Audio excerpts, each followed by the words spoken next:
Recently, I came across the name of Dr. Maxwell Maltz.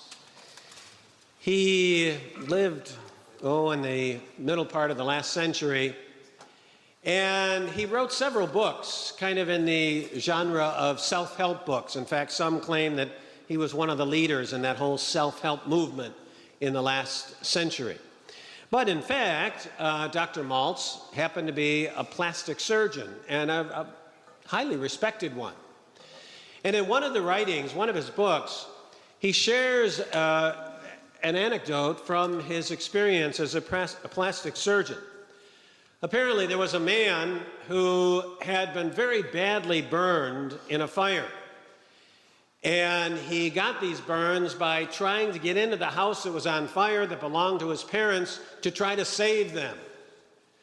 Unfortunately, his parents perished in the fire, and he survived, but he was badly burned in the fire. And he took these burns and this disfigurement that he experienced as a sign of some kind of punishment from God.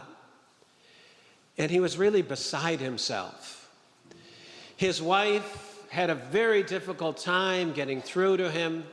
He was certainly in a depression. And after several weeks in the hospital, with a fair amount of healing, he was sent home, though he was still very disfigured in the face.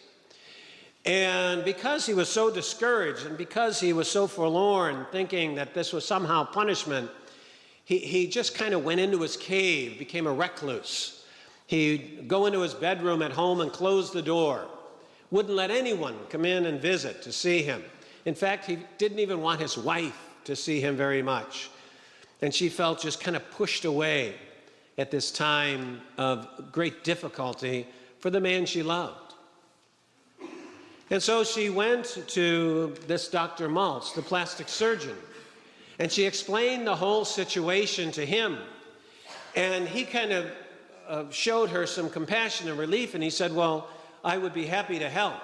I can restore him. I can restore his face. And she said, no.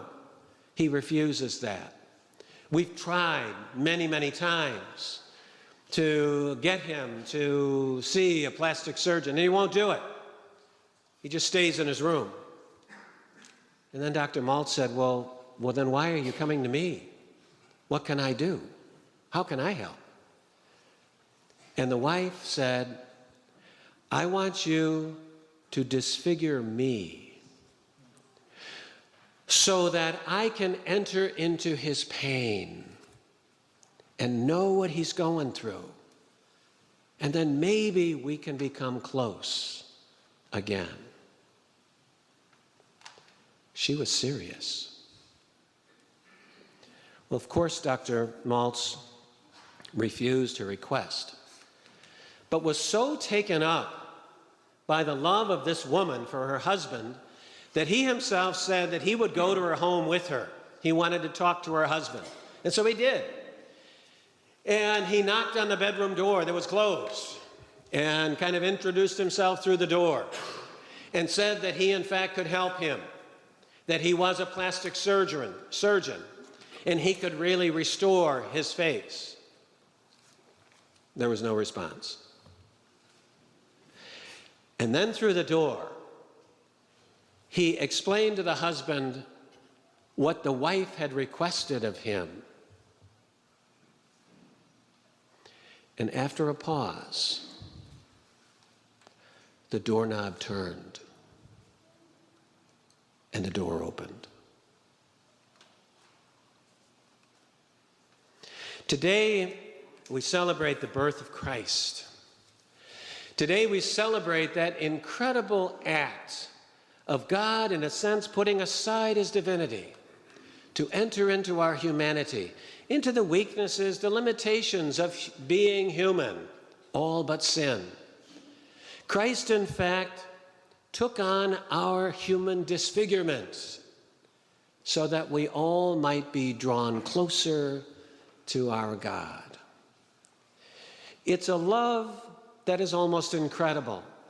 Once in a while in this life, as in the case of this woman, the wife of the disfigured man, once in a while in this life, we get a glimpse of that incredible love of God for us in experiences of love of human beings. And that's because we're made in the image of that God who put aside his divinity to become human. On this most sacred night, we thank God for the gift of his Son. And we thank God for that opportunity of being drawn closer to him. Because of the good we've done? No. Because of the almost unbelievable love that God has for us, his disfigured but precious people.